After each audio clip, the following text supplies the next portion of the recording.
pasar toda esta sesión teórica sea relativamente rápida, depende mucho de la cualificación de ustedes. El objetivo de una sesión teórica no es que yo solamente defienda conceptos, sino que esta es la idea en relación a este tema que corresponde a complicaciones hiperglicémicas y hipoglicémicas, ¿no? Las principales complicaciones agudas hiperglicémicas son tanto la hipertiroides diabética como el estado hiperosmolar. Y luego veremos la parte final de hiperglicemia. Pero como siempre, lo que sea, y quien quiera retirarse, las puertas están abiertas. ¿Alguien quiere retirarse? ¿Puede retirarse, por favor? ¿Alguien quiere ir al baño? Si quieren ir al baño, pueden irse en un momento, ahorita. Llegan durante la sesión, ¿no? ¿De acuerdo? Una introducción más, lo voy a tener que retirar. ¿De acuerdo? Bueno, en fin. Ahora, empezamos con este caso clínico. A ver, ustedes están muy contentos. A ver, uno de cualquiera de los dos, sea el caso. Sí. Sí. ¿Ah?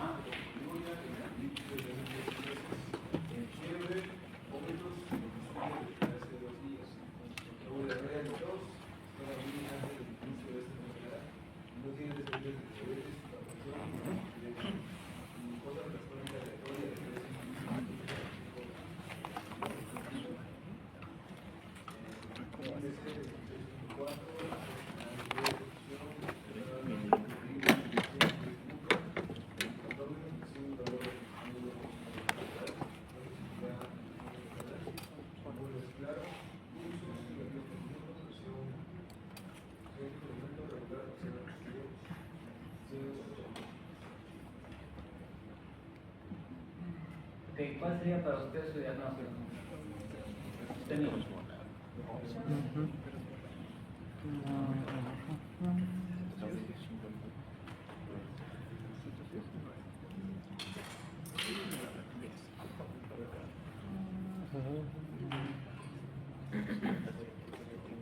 Ya no mucha risa, ¿cierto?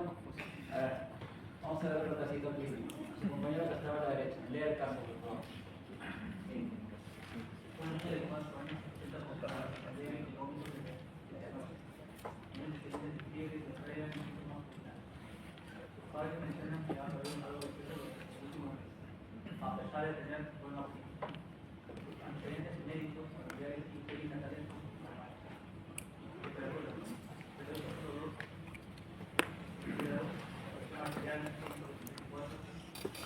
Pulso,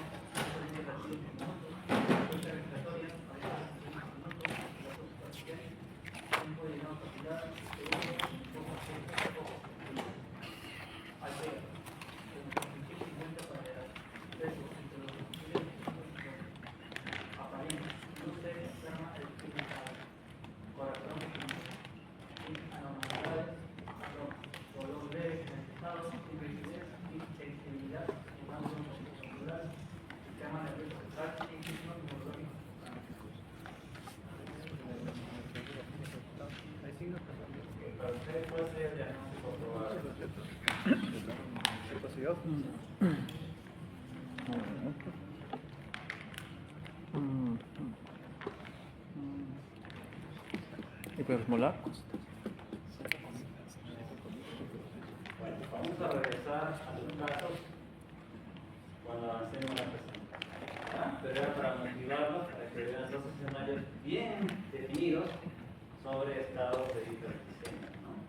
Bueno, esta lámina que es un poco antigua, en realidad es para mostrar simplemente que una de las complicaciones que conllevaba una gran mortalidad, me refiero a la esclerosis diabética, se ha podido reducir, ¿no?, en relación a una medida de salud pública que viene a ser el desarrollo del experimento de la insulina, ¿no?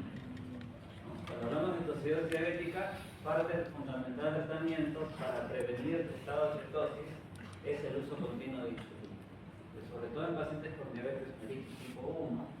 Esto ha logrado una disminución muy significativa en cuanto a la mortalidad. Y no solamente eso, sino también de que en muchos centros médicos existen ya protocolos estandarizados para un manejo adecuado de estos pacientes, que van a tener un impacto en la supervivencia.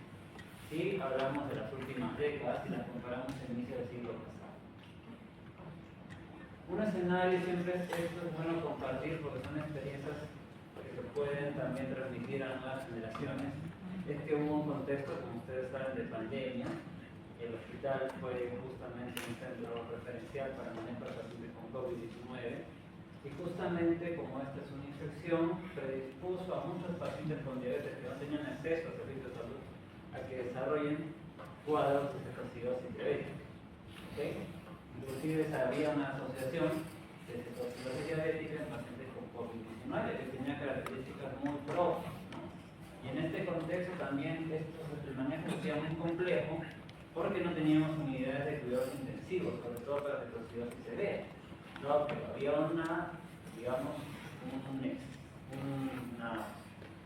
exceso de pacientes que hacía que colapsen los centros de las unidades de cuidados intensivos en este escenario.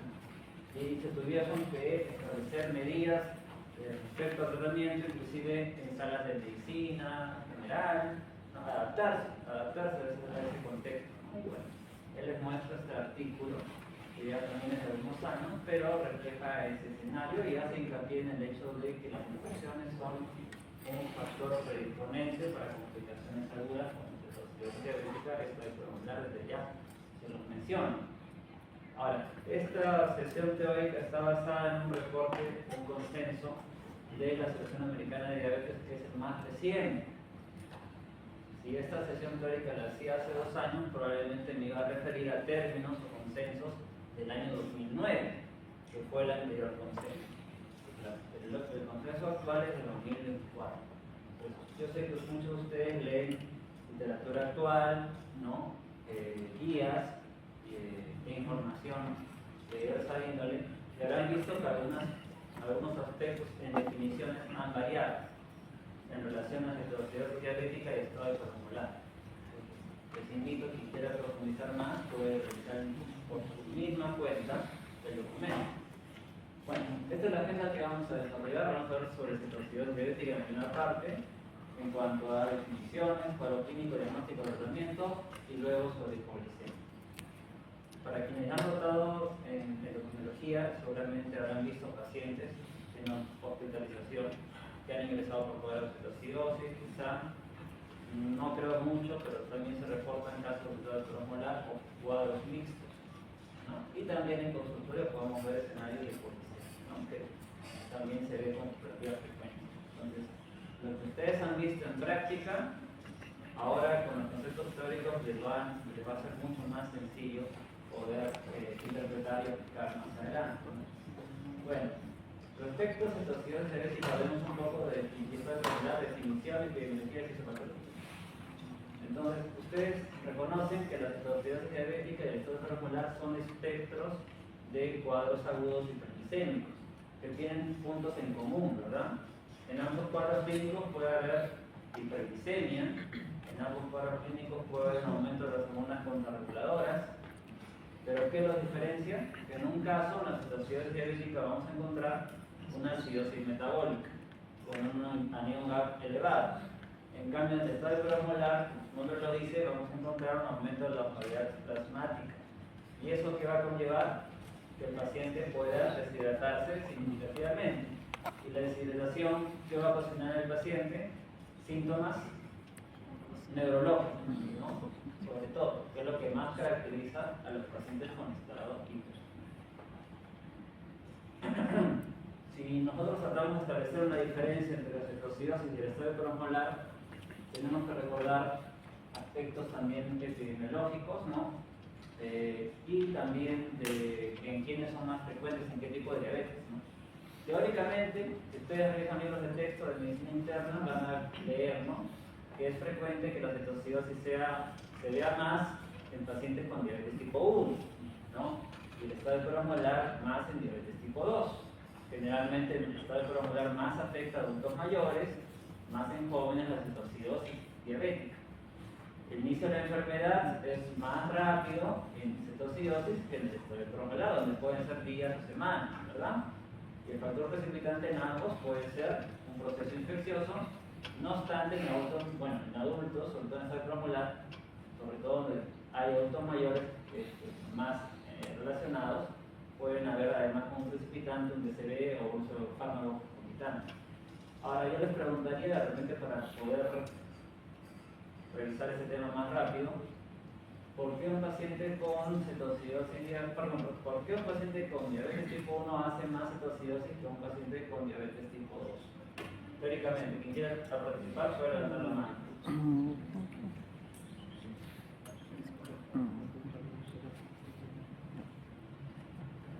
Bien. Ah, ya, a ver, Fabio. Lo que pasa es que en el tipo 1, como es una diabetes de afectación central, los niveles de insulina son los más afectados. Entonces, estos niveles de insulina son necesarios para evitar de que se haga la lipólisis y por ende el metabolismo de ácidos grasos. Entonces, hay mayor riesgo de generar cetocidosis por el mismo metabolismo de ácidos grasos, a diferencia de la diabetes tipo 2, que sí hay insulina, solamente que es otro tipo de fisiopatología distinta. O sea, la deficiencia de insulina en este caso es absoluta, ¿verdad? La cetocidosis diabética, en cambio el tipo 2 es relativa. Entonces la insulina inhibe la lipólisis, ¿verdad? Fisiológicamente, si se pierde esa inhibición, el paciente puede aumentar la lipólisis y formarse ácidos grasos libres y generar cetosis metabólica. Pero eso no quiere decir, desde ya les digo, que solamente cetocidosis en diabetes tipo 1. Porque un paciente con diabetes tipo 2, por un fenómeno de leucotoxicidad y lipotoxicidad, puede hacer que sus células beta pancreáticas entren en apoptosis y pueden desarrollar también cetocidosis diabética. Es más, si ustedes ven la estadística de cetocidosis en el Hospital 2 de Mayo en adultos, van a ver que la gran mayoría de pacientes con cetocidosis diabética son pacientes con diabetes tipo 2. ¿Okay? Bueno, esto en epidemiología también es importante recordarlo y conocer, ¿no? En relación a las hospitalizaciones hiperglicémicas, un porcentaje significativo se debe a cetocidosis diabética, otro a estado premolar y también a estados mixtos. No se olviden. Ahora, si yo les preguntara cuál tiene más mortalidad, más adelante lo volvemos a revisar. El estado hiperosmosis. La cetocidosis se puede manejar con un protocolo estandarizado con el uso de insulinoterapia. Pero el estado hiperosmolar, alguien quizá ya ha leído a estas alturas, ¿por qué creen ustedes que conlleva una mayor mortalidad? Hasta 10 veces mayor la mortalidad respecto a la cetocidosis, puede llegar a ser. Ya les he dicho, el estado hiperosmolar se puede ver más en adultos mayores. La Pueden tener comorbilidad. compromiso neurológico también les afecta más a ellos. Tienen compromiso neurológico mayor. ¿Alguien más idea? Sí. Aparte que se pueden deshidratar más fácil, ellos no tienen el estímulo para beber agua por sí mismos, por lo que si se agrava con una diabetes no controlada, van a llegar a puntos críticos de deshidratación y no lo van a saber hasta que los familiares lo vean. No lo van a poder reconocer, ¿no? Entonces la resistencia no va a ser tan oportuna. Los pacientes pueden tener más complicaciones, ¿no? Inclusive mayor riesgo de trombosis venosa, trombosis arterial. Más adelante vamos a ver las complicaciones que pueden tener cada una de ellas, pero tengan entonces en cuenta que la mortalidad es mucho mayor en el estado premolar. ¿Okay? Así que cuando vean un paciente con estado premolar o estado mayor, tengan en cuenta este factor para poder intervenir adecuadamente y evitar complicaciones. Sí es cierto que una población típica de cetocidosis son pacientes con diabetes tipo 1, jóvenes, ¿no? El estado premolar más en adultos mayores, sobre todo asociados a infecciones y enfermedades agudas. Muy importante recordar que los pacientes con diabetes tipo 1, cuando abandonan tratamiento, no tienen acceso a insulina, rápidamente entran en cetocidosis diabética. Eso es muy frecuente, ¿no? Como factor precipitante en ese grupo de pacientes. Ahora, digamos, hablamos de tendencias. En las últimas décadas el COVID-19 tuvo un impacto en mortalidad porque también hubo casos de cetocidosis diabética que agravó la mortalidad. También, ya por la pandemia y por falta de acceso a servicios de salud, también aquí hubo una deficiencia en prevención. Y algo también que se está viendo cada vez con relativa frecuencia es que también hay casos de cetocidosis diabética glicémica asociado al uso de inhibidores de SGLT2. No hay que tenerle miedo a estos fármacos, pero hay que saber en qué tipo de perfil de paciente vamos a usar. Eso es algo bueno. Y lo que sigue viendo todavía por determinantes sociales que no parece que no van a irse modificando, lamentablemente, es el retraso en diagnóstico, ¿no? Cuando hablamos de control glicémico, yo sé que de repente en práctica han revisado N veces, nos fijamos en pacientes con diabetes, glucosa en ayunas, glucosa postprandial, hemoglobina glicada, pero un concepto importante también es la variabilidad glicémica. Creo que se lo comenté también en un cursillo, me parece. La variabilidad glicémica también es importante, ¿no? Las infusiones de glucosa. No es lo mismo un paciente con 7% de hemoglobina glicosilada, pero que en los últimos 3 meses ha tenido gran porcentaje del mes en 60 de glucosa y otro porcentaje en 200. Promedio, 7%, ¿cierto? Versus otro, que gran parte del tiempo ha tenido 120, 110 de glucosa y glicada de 7%. Ese concepto se refiere a variabilidad glicémica, que también se puede evaluar en la actualidad. Creo que tenemos tiempo para seguir preguntando, pero variabilidad glicémica, por ejemplo, lo hacemos. Quizás ustedes, algunos han tratado con la doctora Pando, la Rapidur, en hospitalización, y han visto que alguna vez usamos sensores de glucosa para hacer monitoreo continuo de glucosa. Entonces es una manera también de evaluar las distribuciones de glucosa, ¿no? También tiene aplicación práctica. Bueno, cuando hablamos en relación a resultados de hiperglicemia, tenemos que recordar ciencias básicas, tenemos que recordar cuál es una fuente de glucosa. ¿Cuál es una fuente principal de glucosa? Me refiero al organismo, ¿no? ¿Qué órganos producen glucosa? Glucógeno hepático. El hígado. ¿Y qué otro órgano produce glucosa? Músculo. ¿Ya? ¿Y qué otro? El riñón, ¿verdad? O sea, estamos hablando de la glucogenólisis y de la glucogenólisis, que también depende de la absorción intestinal de glucosa, ¿cierto? La absorción de glucosa también a nivel renal, y cómo esto es metabolizado a nivel celular, ya sea por el músculo o por la grasa. Entonces, todo ello conlleva la generación de glucosa.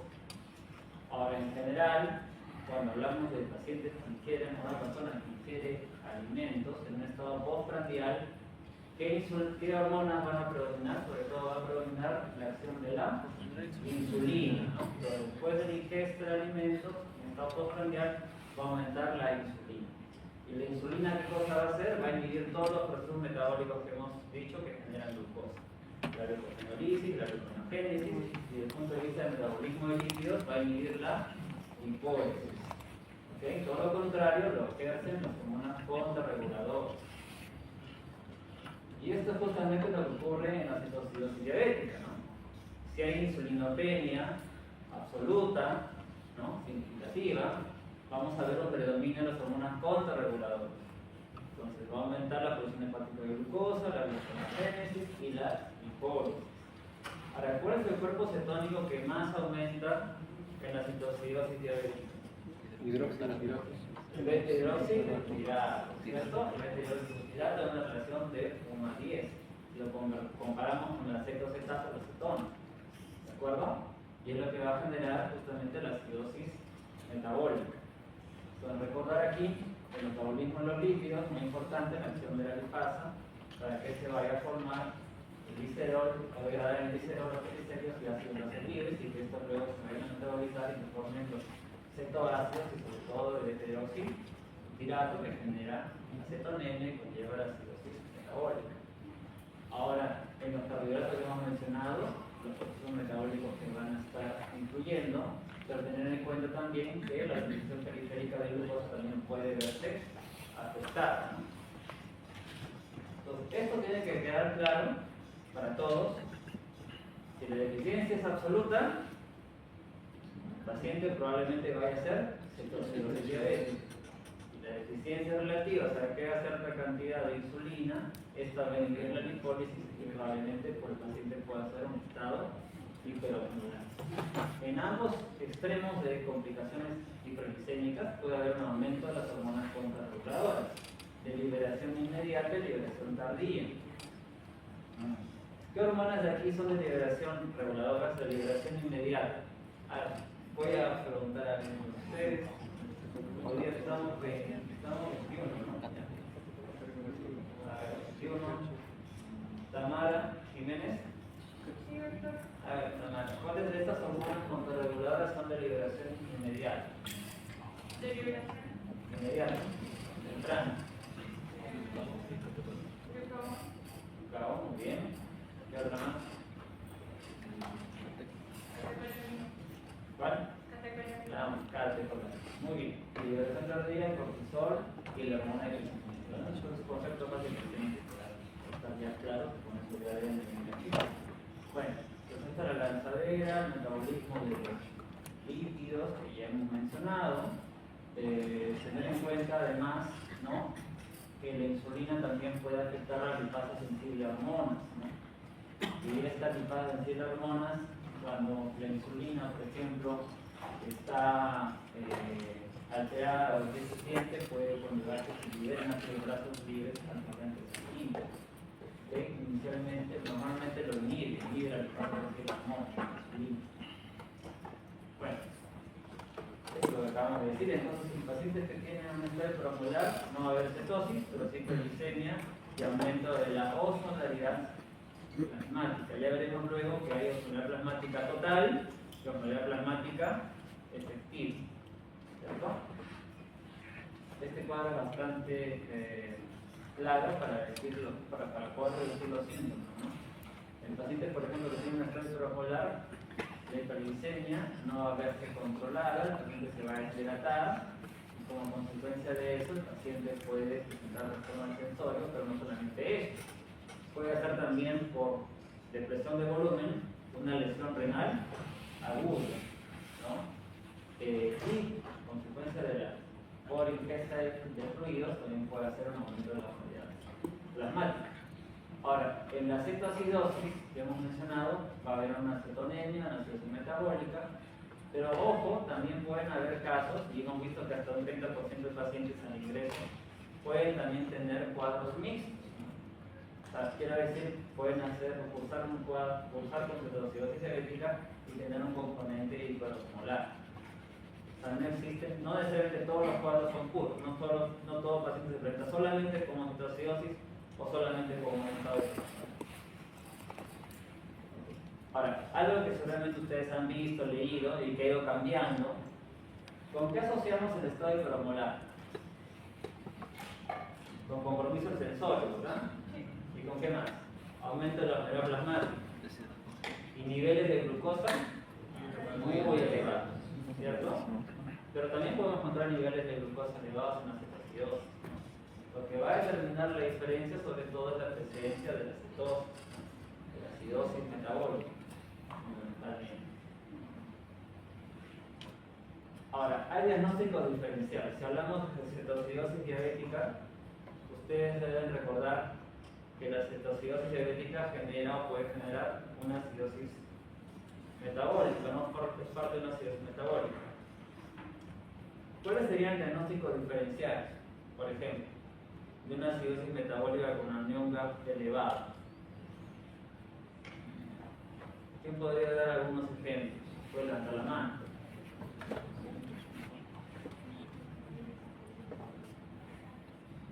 Siempre es bueno que participen. 21, 2, 2. Martín Sánchez, que ya está viendo toda la mañana. Sí. Mira, Martín. Ejemplos de acidosis metabólica con unión GAP elevada.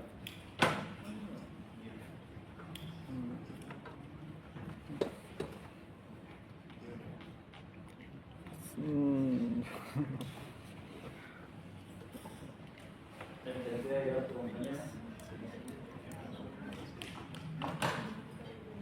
estado orénico, ¿no? Por ejemplo, una insuficiencia renal avanzada, ¿cierto? Muy bien. Es justamente un diagnóstico diferencial habitual. Imaginen, por ejemplo, un paciente nefrópata, le toman un AGA, tiene acidosis metabólica y tiene diabetes. O sea, no toda acidosis metabólica en un paciente con diabetes es cetoacidosis. Depende mucho preguntar por los síntomas, los antecedentes y ver si cumple con los criterios diagnósticos, como veremos en un momento. ¿ok? Pero no se olviden también cuadros en los cuales puede aumentar el lactato, ¿no? También recuerden cuadros de sepsis, ¿no? Donde también podría haber acidosis metabólica con anemia elevada, ¿no? El uso de salicilatos, ¿no?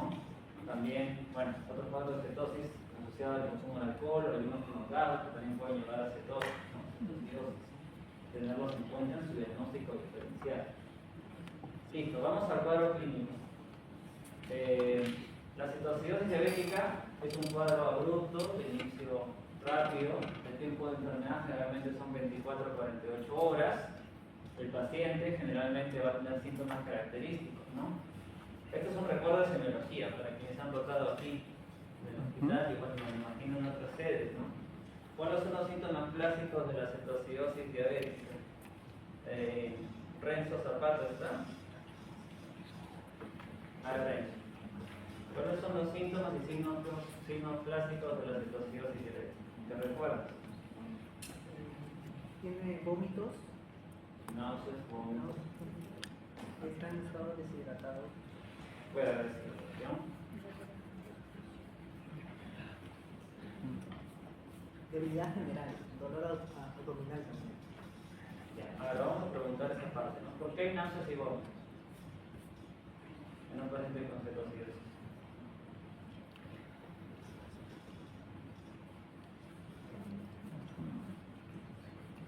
¿Por qué podría haber?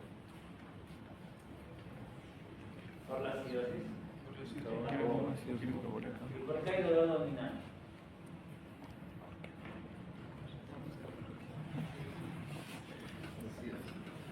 También, es una repisa también, por cierto. Watanabe, Custodio, Chiara, ¿está? A ver, sin qué. Otros síntomas, signos que recuerdas de la cetoacidosis diabética.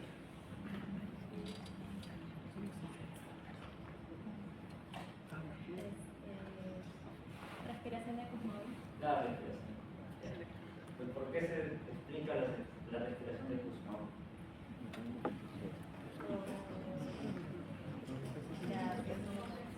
¿No? Por la acidosis metabólica. Ya, ¿qué conlleva a ello? ¿Qué conlleva que hagas una acidosis? ¿O una acidosis?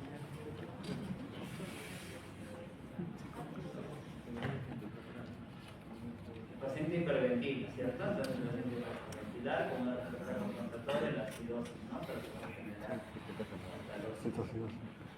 Bueno, ¿alguien más? ¿Aporte? Bueno, para no detenernos mucho aquí, recordad que siendo síntomas más característicos de cetoacidosis, si hablamos del dolor abdominal, recuerden que esta es una caja de Pandora, o sea, hay muchas etiologías que pueden explicar el dolor abdominal, ¿no?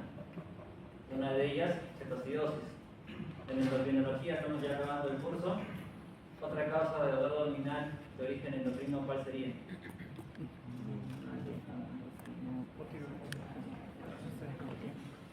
No se vayan por lo raro, ¿no?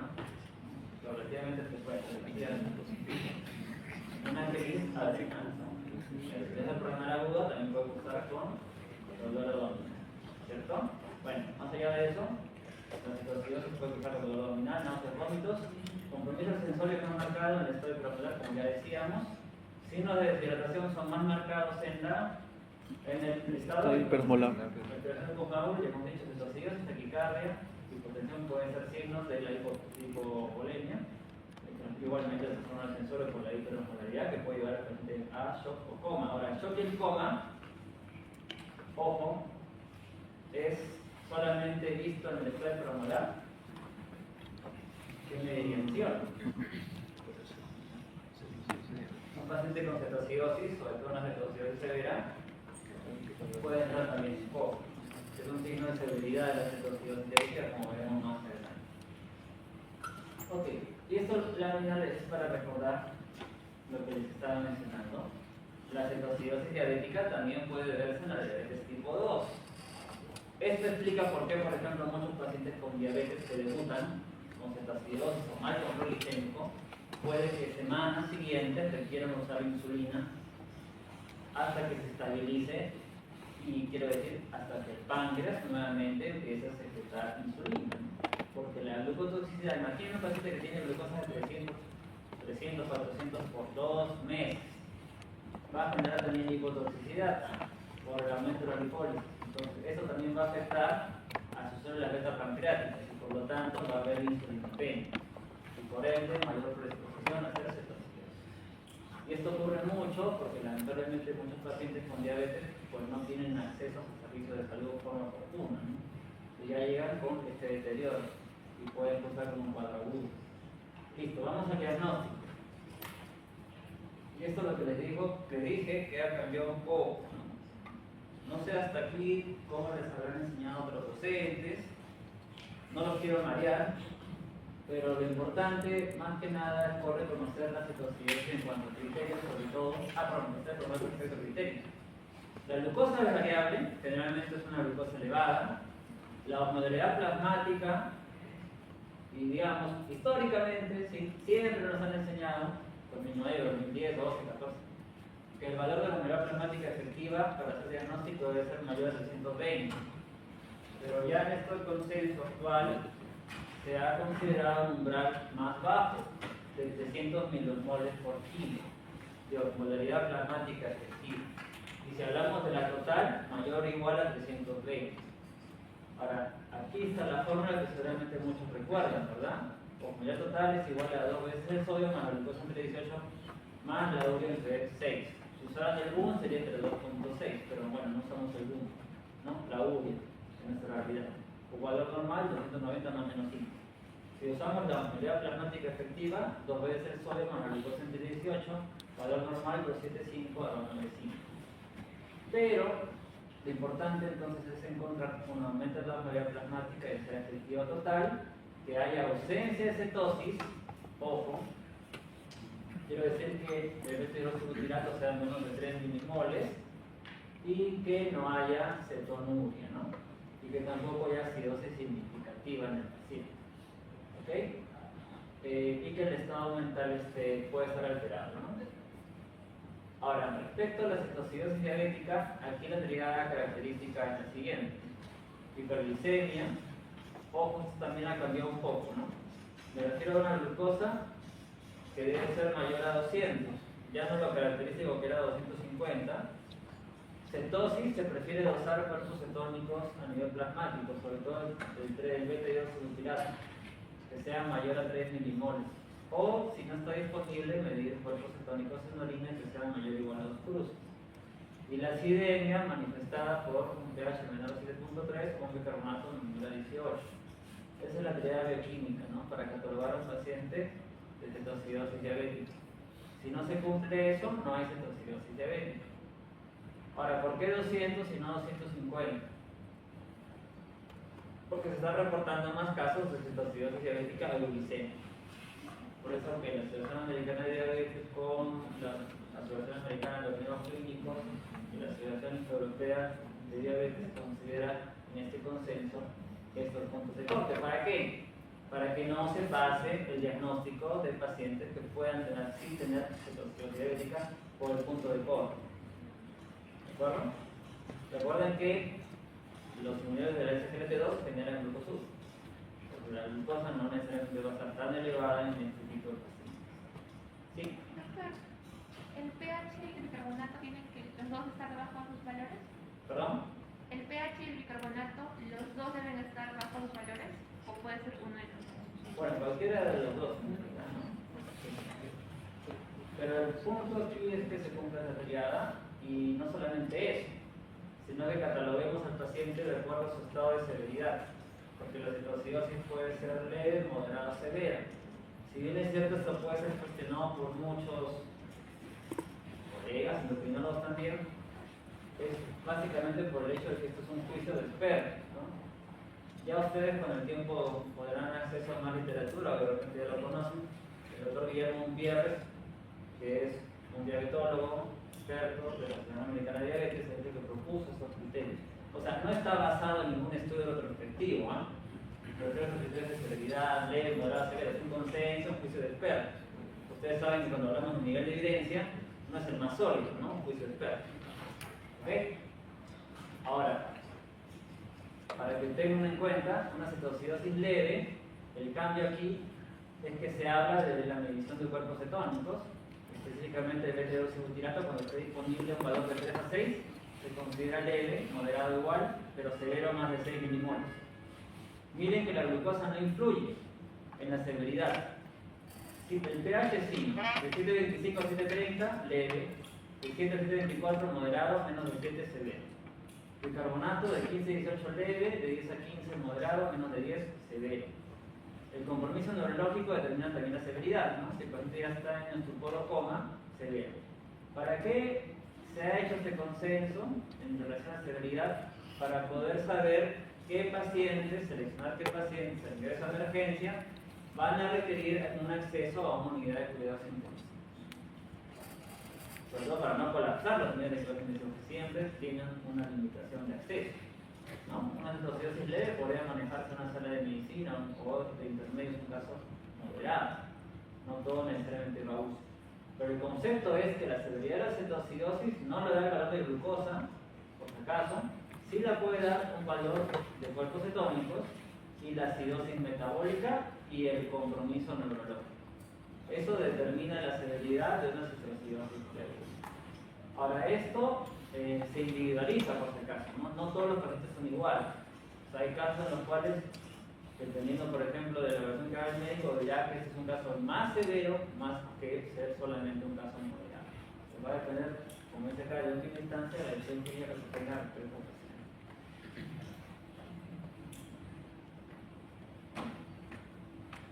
Bueno, y si lo queremos diferenciar del estado hipermolar, el pH es mayor a 7.3, el bicarbonato puede salir mayor a 15, hay ausencia de cuerpos cetónicos, puede haber aumento de la glucosa, ¿no? El anión GAP generalmente no es mayor a 2, ¿no? Pero sí hay compromiso neurológico en el estado hipermolar. Factores precipitantes. ¿Qué factores precipitantes? ¿Cuál es el principal factor precipitante para una cetoacidosis en el estado hipermolar? Las infecciones. Pero no solamente eso, ¿no? Si es un paciente con diabetes tipo 1 que descontinúa el tratamiento, o una enfermedad concomitante, una sepsis, por ejemplo, ¿no? Que puede también conllevar a ello. También considerar enfermedades endocrinas, ¿no? Acromegalia, Cushing, pueden precipitar también cuadros de cetoacidosis hipermolar, ¿no?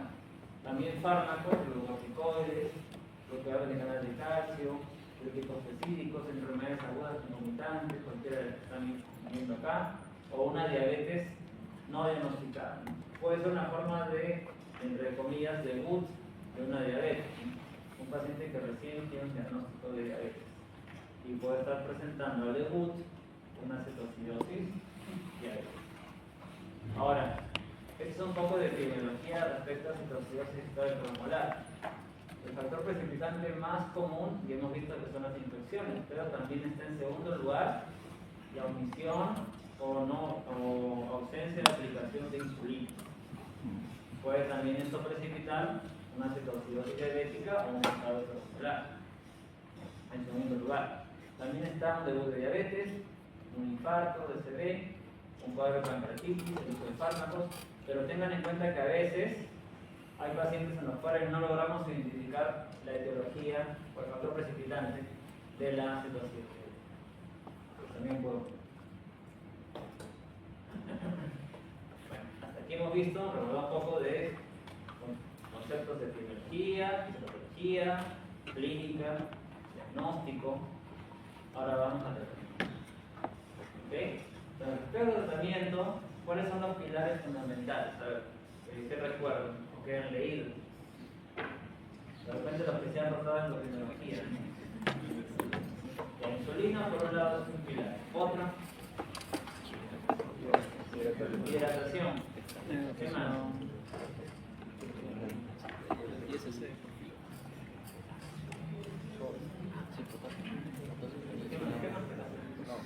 ¿Qué más nos fijamos? ¿Importa evaluar los electrolitos o no? Sí. Claro. ¿Cuáles de ellos? Potasio. Sodio y el potasio, ¿cierto? ¿Qué más? ¿Qué más podríamos evaluar? La función renal. Decidir. El bicarbonato, por ejemplo, ¿cierto? Hay situaciones en las cuales es necesario usar bicarbonato, ¿no? Muy bien, entonces vamos a la hidratación. Ahora, pero antes de tratar, ¿cuáles son las medidas básicas que tendríamos que hacer en nuestro paciente? Evaluar el ABC, ¿verdad? Evaluar el estado circulatorio, el estado hemodinámico del paciente y poder discriminar si estamos ante un shock hipovolémico o un shock cardiogénico, porque el manejo va a cambiar. ¿De acuerdo? Si no es así, si solamente tenemos un cuadro de hipotensión moderada, ahí ya pasamos recién a la hidratación. Pero es importante considerar la hidratación con suero salino isotónico o hipotónico, dependiendo del estado de electrolitos que tenga nuestro paciente. Y a eso voy, ¿no? Si el paciente tiene un shock cardiogénico, es importante primero manejar hemodinámicamente el cuadro clínico que trae el paciente. Si el paciente está en shock hipovolémico, ahí lo fundamental es salvar la vida del paciente. Entonces, la concentración de suero salino que usaré será una solución isotónica. Luego de sodio, 9%. 1 litro en 1 hora, y podría inclusive considerar usar expansores plasmáticos. Pero si el paciente no está en shock hipovolémico, quizá puede haber hipotensión moderada. Lo que es importante es corregir el sodio. Bueno, lo vamos a ver en una lámina más. Cuando el sodio se corrige en función de la glucosa, porque cuando hay una elevación de la glucosa, el sodio habría que corregirlo 1.6 equivalentes, si la glucosa es más de 400 a 2 equivalentes. Ahora eso lo vamos a ver en el ejercicio. Entonces es importante eso porque, teniendo en cuenta el sodio real, yo podría administrar el suero salino de una manera, me refiero con un suero salino isotónico o un suero salino hipotónico. Ahora ven acá, cloruro de sodio 0.45, cloruro de sodio 9%, esto sí tenemos en Perú, acá en el medio, pero esto no tenemos. Lo que tenemos que hacer es poder prescribir y calcular una solución hipotónica. Ahora, ¿en qué escenario damos una solución hipotónica? Cuando el paciente tiene hipernatremia o sodio normal. Pero si hay hiponatremia, ahí sí usamos un suero salino isotónico. Igual como usamos cuando hay un shock hipovolémico. O sea, suero salino isotónico usamos cuando hay hiponatremia y un shock hipovolémico. ¿Por qué? ¿Por qué creen? ¿Por qué no usamos un suero salino isotónico cuando hay hipernatremia o sodio normal? Porque va a generar más hipernatremia. ¿Okay? Porque eso va a estabilizar más al paciente y puede aumentar más la osmolaridad plasmática. Una vez que yo hidrato al paciente y al mismo tiempo, como vamos a ver, es una secuencia, el paciente recibe insulina, habría que agregar dextrosa, sobre todo cuando la glucosa ya cae por debajo de 250. ¿Okay? ¿Para qué? Para evitar hipoglicemia. Bueno, vamos a una clase. A ver, un ejemplo. Pues tenemos un paciente que está numericamente estable, con una cetoacidosis diabética severa, con una glucosa de 936 y un sodio de 133.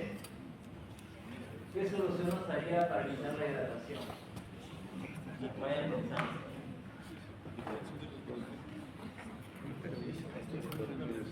Ya, acá ya participaron. Inducido, pero participaron. Por acá, ¿quién quiere dar una respuesta? Isotónica. Una solución isotónica. ¿Por qué? Está normal el sodio. Ah,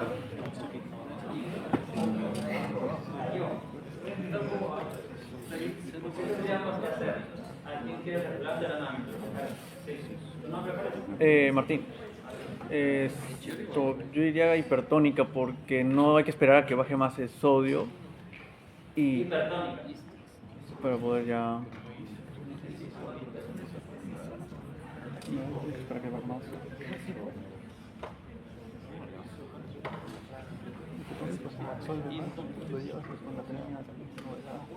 ¿Alguien opina diferente o ya por default, por descarte? Sí. ¿Por qué?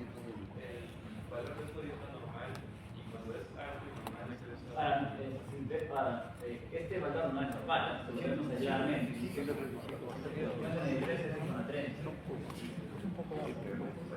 Pero ya les he dicho, tienen todos atentos algo. Tienen 936 de glucosa. ¿Qué tenemos que hacer antes de poder determinar el valor real de sodio? Calcular el sodio corregido. ¿Cuál es el sodio corregido?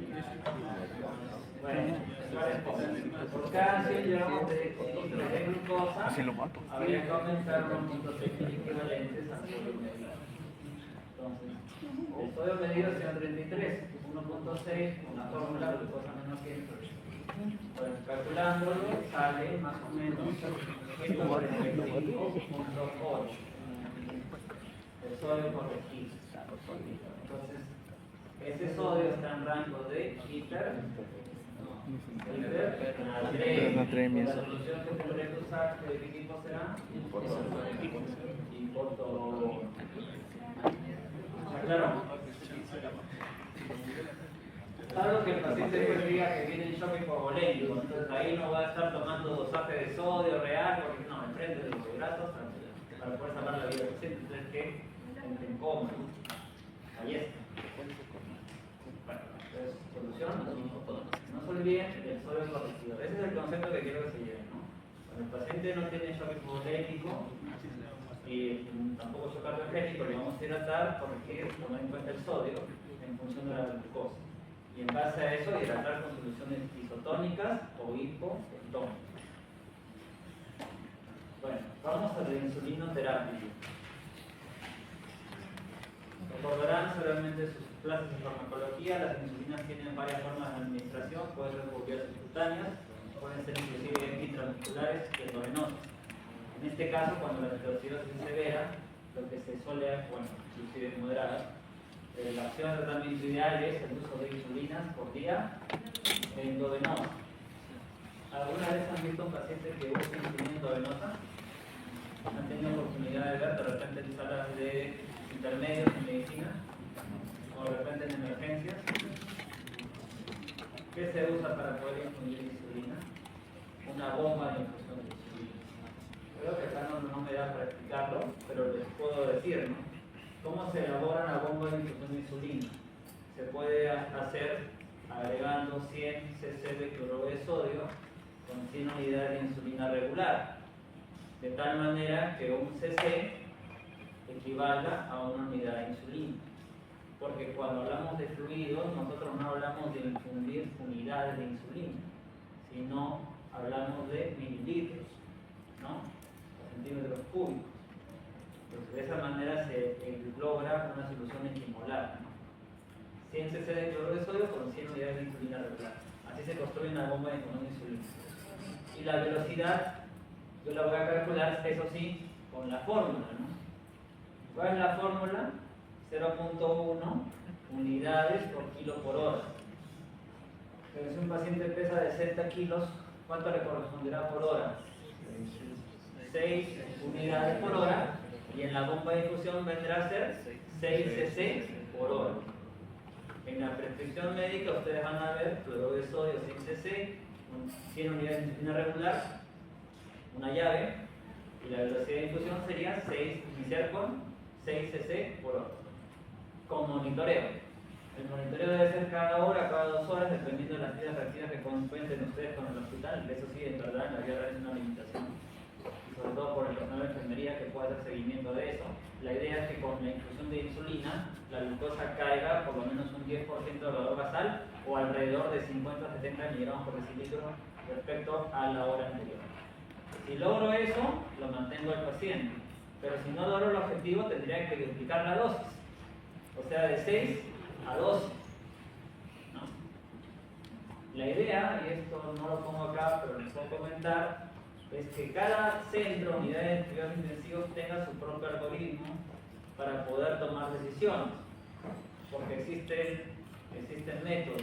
Mientras más estandarizado esté un centro, mientras más entrenado esté el personal de salud que atiende un paciente con cetoacidosis, va a ser más eficiente el manejo, va a estar menos horas en cetoacidosis del paciente. Pero si no hay un protocolo establecido, va a ser muy difícil que el paciente salga rápido de una citocidosis. Inclusive puede haber una recaída o puede haber más complicaciones. Y este escenario está, yo creo que está bien mostrado también porque esto lo hacíamos cuando había pandemia. Cuando estábamos en situación de pandemia y no había cuidados intensivos, por ejemplo, la sala de San Francisco se convirtió en una sala intensiva. Entonces, ¿qué hacíamos en esos casos con los pacientes que ingresaban? Pues se manejaban las situaciones, sobre todo las que eran leves o moderadas, con inyecciones de insulina por vía subcutánea, que se podían dar en forma oral, ¿no? Y hacer un monitoreo de los niveles de la glucosa, porque no teníamos acceso a la institución y tampoco niveles de intensivo para hacer un seguimiento de la glucosa. Pero eso no es una alternativa, ¿no? No la ideal para una citocidosis diabética severa. Ahora, antes de aplicar insulina, es importante medir el potasio, ¿no? ¿Y por qué? ¿Por qué? Ahora, siempre cuando en las participaciones, ustedes, entonces ustedes estudian, sacarán 20 borracha, aquí, ayer. ¿Ya? Ya no, no porque no bastante. Vamos a darle chance a otros compañeros. En este caso, a ver. Ya 20 por 2. A lo mejor Brian Ruda. ¿Está? Brian. O sea, podría ser por el tema de la hipocalemia. Claro, de evaluar que no hay hipocalemia. ¿Por qué es importante la insulina respecto al potasio? ¿Qué hace la insulina respecto al potasio?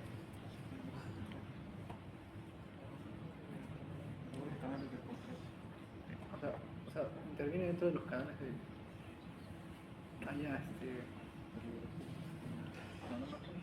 Tiene que ver con la redistribución de potasio. Claro. Puede favorecer el ingreso de potasio del extra al intra. Entonces puede haber hipocalemia. Si tiene hipocalemia el paciente y además le voy a aplicar insulina, puede empeorar aún más la hipocalemia. Entonces, si hay hipocalemia hay que corregirla previo a la administración de la insulina, ¿no? O suspenderla, como dice aquí. Tenemos un potasio menor de 3.3. Aun cuando el potasio esté normal, habría que agregar una solución de potasio al suelo salino que se esté administrando al paciente. Quizás lo que hay hipercalemia, ahí sí no habría que dar potasio, pero como va a recibir insulina el paciente, igual habría que monitorearlo, ¿no? Para ver que no haya de rebote luego una hipocalemia. Bueno, el bicarbonato. ¿Cuándo se usa el bicarbonato? Eso es algo que es muy importante que ustedes fijen conceptos, porque lamentablemente muchas veces, en casos de cetoacidosis, usan bicarbonato. De por sí, una cetoacidosis diabética podría resolverse con hidratación e insulina. ¿Quién podría decirme por qué? Porque el mejor tratamiento de una cetoacidosis generalmente basta con insulina e hidratación. Tiene que ver con la fisiopatología, ¿no? Okay. Porque al darle insulina, ¿qué estoy restableciendo? La inhibición del alcohol, la formación de ácidos grasos libres y toxicidad. Salvo en situaciones de cetoacidosis severas, en las cuales el pH es menor a 7, se considera el uso de bicarbonato. ¿Okay? Entonces, la gran mayoría de pacientes con hidratación e insulinoterapia, el paciente puede salir de la cetoacidosis diabética. ¿Okay? Probablemente en su examen no se preocupen, no le vamos a preguntar por específicamente la cantidad de bicarbonato, pero sí que sepan los puntos que se usan o parámetros para el bicarbonato.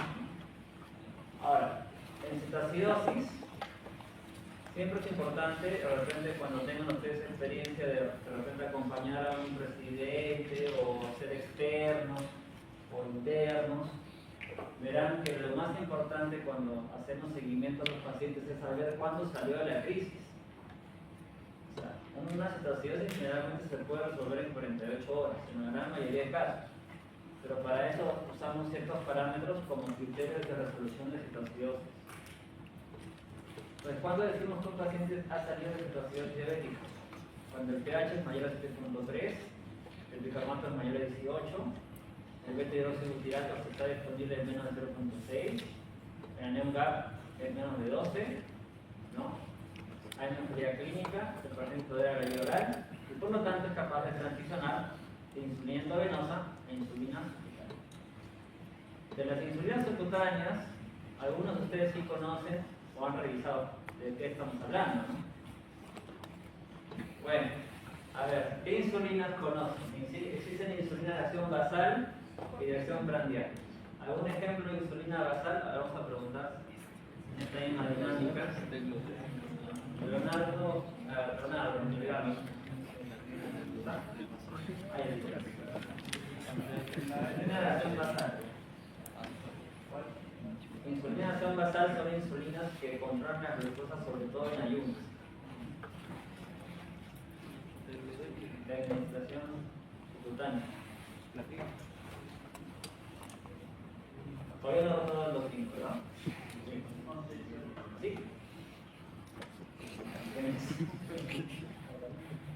En práctica. En salas de medicina, ¿qué insulina se usan?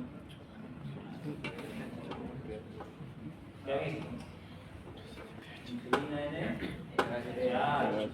Insulina NPH es una insulina de acción basal. También están análogos de la insulina, ¿verdad? La quina, Detemir, Degludec. Insulinas prandiales, ¿cuáles conocen? A ver, Bruno Fierro. ¿Está? ¿Bruno? Una insulina de acción rápida que conozcan. ¿Cuál? ¿Ahora todo el niño todavía no? ¿También? Esa es una autocrítica. Insulina regular, ¿cierto? R. Y análogos, insulina listro, aspar, glucina. Esa transición de insulina endovenosa a insulina subcutánea es importante tenerla en cuenta, ¿no? Porque el paciente, si no usa insulina, puede tener una recaída de la cetoacidosis. Pero tiene que cumplir estos criterios, ¿no? Y les explico esto, o les menciono esto porque sí sería importante que tengan una idea. Porque no van a creer pues, que el paciente sale de cetoacidosis y ya le dan de alta con metformina, ¿verdad? Es un paciente con diabetes tipo 2, ¿no? O lirenflamida, ¿no? Recuerden que es un paciente que viene con insulinopenia. Si es diabetes tipo 2 o tipo 1 con glucotoxicidad, va a requerir insulina siempre. Si es tipo 1, permanente, si es tipo 2, probablemente por algunas semanas. Bueno, este es otro ejemplo. A ver, entonces, han visto insulinas, les he mencionado algunas. Si hablamos de dosis, no sé si con alguno de ustedes ha hecho ese ejercicio, pero supongamos que un paciente ha usado bomba de difusión de insulina y ha usado 100 unidades de insulina en las últimas 24 horas. Es una manera de transicionar de insulina endovenosa a subcutánea. ¿Qué porcentaje de insulina endovenosa se considera para ser subcutánea? El 80%. Ustedes pueden leer literatura, también habla del 70%, pero usemos 80%. 80% de 100, 80 sería subcutánea. Entonces tenemos que remediar lo fisiológico, ¿no? ¿Qué es lo fisiológico? Dar 50% como una insulina de acción basal y 50% como una insulina de acción prandial. Entonces si es 50% viene de 40. Tengo opciones, ¿no? NPH o los análogos de la insulina humana. Si uso la humana, que es la NPH, un esquema clásico es dar 2 tercios en la mañana y 1 tercio en la noche. Entonces, si uso 40, más o menos, usando números pares, podría ser 26 unidades en la mañana y 14 unidades en la 9 de la noche. Las insulinas prandiales vendrían a ser otro 50%, pero no somos acá tan matemáticos exactos, ¿no? Va a depender de la ingesta oral del paciente, de sus comorbilidades, podría empezar con dosis más bajas que podrían ir progresando, ¿no? Pero es un esquema basal bolo, ¿no? Un bolo de insulina rápida antes de cada alimento. Porque tengo un techo más alto, ¿no? Tengo 40, ¿no? Lo puedo empezar con 777 o 717 o 10-10-10 o 12-10-12-10, depende de la insulinoresistencia o insulinopenia que tenga el paciente. Ahora, Si el paciente está en bomba de infusión, yo no voy a apagar la bomba de infusión inmediatamente, ¿no? Y eso lo tiene que remitir a un concepto de fármaco cinética, ¿no? ¿Cuál es el tiempo de inicio de la insulina basal, como la NPH? 2 horas, muy bien. Entonces, si yo apago la bomba de infusión, tengo que haber dado por lo menos 2 horas antes la insulina de acción basal. ¿Ok? Entonces, 2 horas antes lo aplico la insulina basal, pero 2 horas y ahí recién apago la bomba de infusión de insulina endovenosa. Porque si no, ¿qué va a pasar? Va a tener 2 horas el paciente sin ningún tipo de insulina en su organismo. ¿Ok?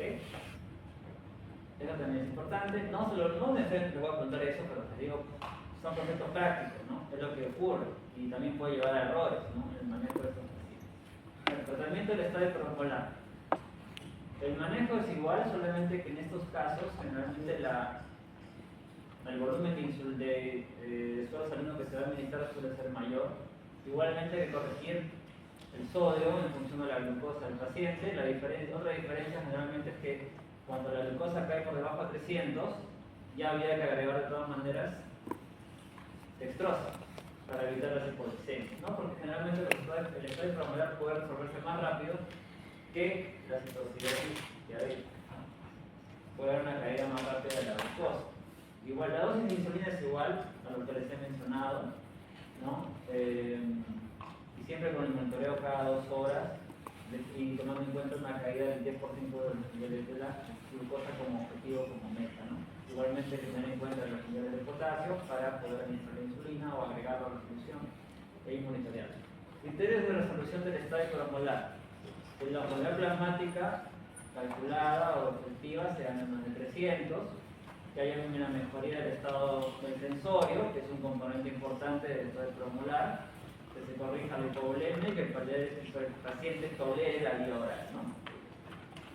No tiene que tener una glucosa normal, como dice aquí, para decir que se ha resuelto el estadio promolar, sino los parámetros del sensorio, de la vía plasmática efectiva, de la tolerancia a la vía oral, es lo que determina la resolución del cuadro. E igualmente, cuando esto se da, hay que hacer una transición de insulina endovenosa a insulina subcutánea. Hay varias maneras de hacerla. Yo les he mostrado una. También se puede calcular por kilo de peso. 0.5, 0.7 si es un paciente con diabetes tipo 2, o 0.2, 0.4, 0.5, 0.7 si es diabetes tipo 1, 0.2, 0.4 si es diabetes tipo 2. Por eso. Complicaciones.